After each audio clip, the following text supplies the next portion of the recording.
السلام عليكم ورحمة الله وبركاته. احنا النهاردة موجودين في الصوبة بتاعت الساند بونيك. النهاردة الحمد لله في بشاير كده. احنا زارعين فلفل، عندنا كابوتشا موجودة، عندنا طماطم.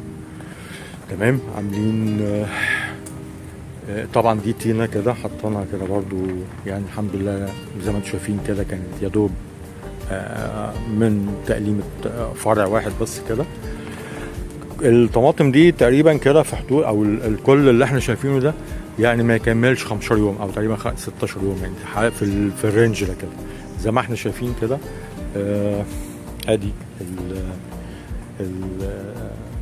منظومه الساند بونيك زي ما احنا شايفين، بتبقى الزرع كله في القمه بتاعت المصطبه بتاعت الرمل، اوكي، بحيث ان الميه ما تغطيش فوق اقصى ميه زي ما احنا شايفين كده في الجزء ده، بحيث ان يبقى النص من فوق، نص المصطبه مفيهوش ميه يا دوب، بس بتبقى ترطيب له، والنص اللي تحت هو ده اللي بتمشي فيه الميه. بعد كده المواسير والمنظومه اللي تحت بتسحب الميه كلها مع الرمل. طبعا احنا حطينا دود من حوالي اسبوعين، يعني الحمد لله برضو عامل شغل مأثر على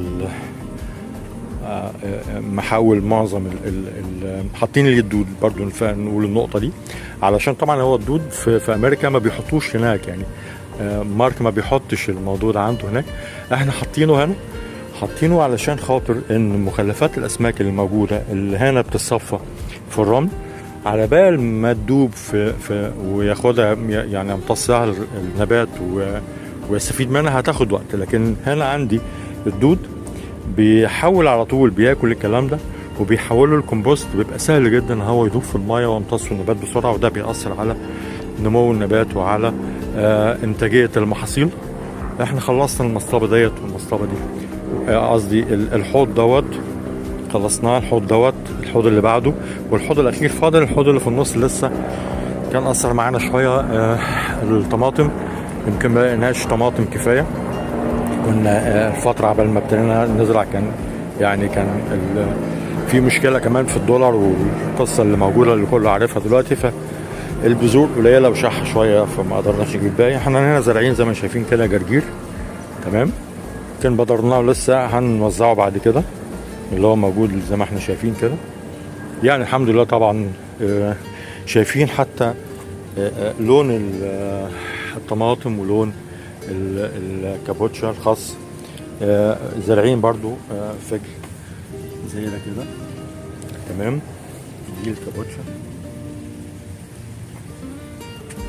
ادي برضو دي نوع من انواع الخاص مش كابوتشا. ان شاء الله باذن الله كده هنبقى معاكم اول باول، نذيع ايه اللي بيحصل، تطورات المزرعه بتاعت الساند بونيك هنا. هي منظومة يعني مش 100% مثلا ساند بونيك، لكن لا احنا دخلنا فيها، طورناها شوية وعدلنا فيها وحولنا المنظومة كلها انها ممكن تشتغل. هتشوفوا بعد كده في فلاتر ميكانيكية وبيولوجية موجودة في حوض من الاحواض هناك، بحيث ان يبقى عندي كل الحلول وكل البدايل لأي مشكلة عندي. احنا هنا دخلنا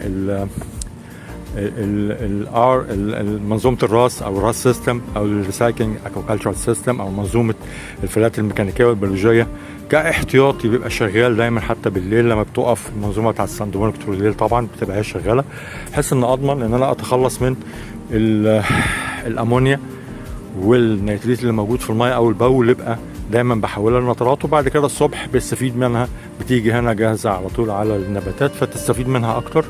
يعني الحمد لله دخلنا ميكس كده ما بين الساند بونيك وما بين الراس سيستم في المنظومه دي، والحمد لله كفاءتها ممتازه.